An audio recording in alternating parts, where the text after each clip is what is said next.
The laughter started the moment she pushed open the heavy wooden door. Every head inside the biker clubhouse turned toward the skinny teenage girl standing alone in the entrance, wearing a faded leather jacket that looked 2 sizes too big. Her worn jeans were stained with dust from the long road.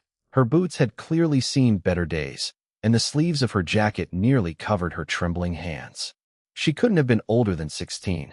To the hardened bikers gathered around scarred wooden tables, she looked completely out of place. Then someone laughed. Another biker joined in. Within seconds, the room echoed with amused grins and whispers. They saw only a frightened teenager pretending to belong in a world she could never understand. But then one older biker slowly stood up. His smile disappeared. His eyes locked onto a weathered patch stitched onto the back of the girl's jacket. The entire clubhouse fell silent. The laughter died so quickly that the only sound left was the humming of an old ceiling fan. If you believe kindness can change lives and that every person deserves a second chance, please take a second to like this video, subscribe to the channel, share this story with someone you care about, and leave a comment telling us where you're watching from. Your support helps stories like this reach people who need hope the most. The small town of Ashford, Montana, had always respected the Iron Wolves Motorcycle Club.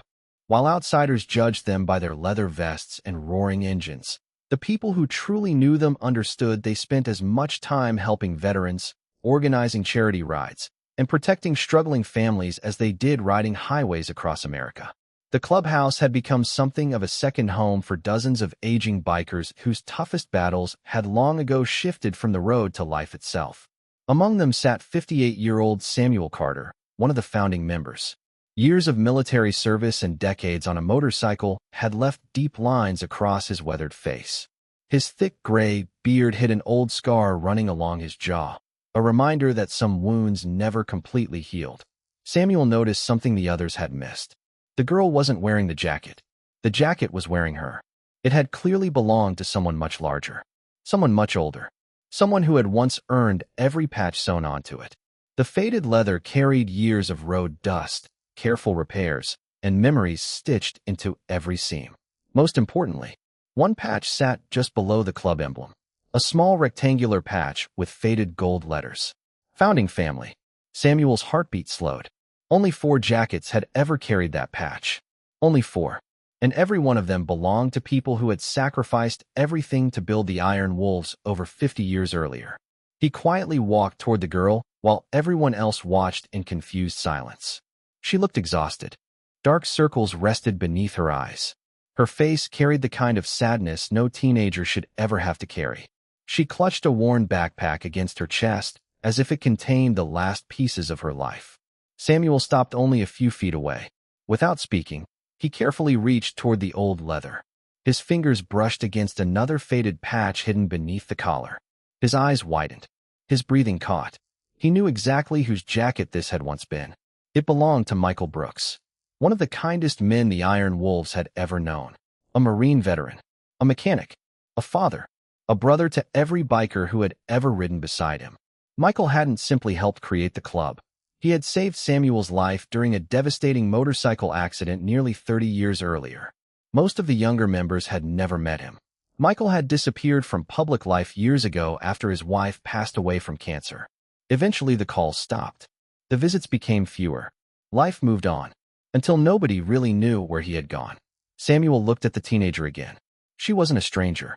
She had Michael's eyes, the same determined expression, the same nervous habit of biting her lower lip. For a brief moment it felt like time had folded back on itself. The girl lowered her head, clearly uncomfortable beneath dozens of staring faces. She hadn't expected laughter, but she certainly hadn't expected silence either. Samuel finally spoke. His voice was softer than anyone inside the clubhouse had ever heard. He simply asked whether she had known Michael Brooks. The question broke whatever strength she had been holding together. Tears immediately filled her eyes. She nodded slowly. Michael wasn't just someone she knew. He had been her grandfather. Her name was Grace Brooks. She had traveled nearly 900 miles from Kentucky after finding an old notebook hidden inside her grandfather's garage. The notebook contained faded photographs of smiling bikers standing beside their motorcycles. It held handwritten addresses, ride schedules, old membership lists, and one sentence written across the inside cover. If life ever becomes too heavy, the Iron Wolves will always be family.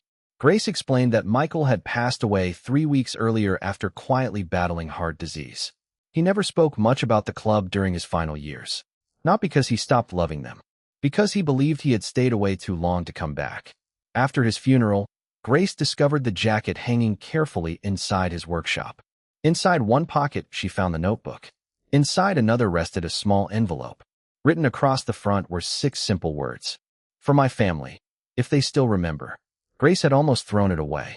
Instead, she packed the jacket, borrowed an old pickup truck from a neighbor, and drove across half the country, hoping one sentence inside an old notebook was still true.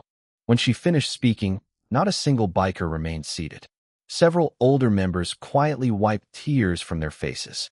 Many remembered Michael teaching them how to repair engines. Others remembered him secretly paying grocery bills for struggling families without ever asking for recognition. One man remembered Michael selling his favorite motorcycle to pay hospital bills for another club member's child.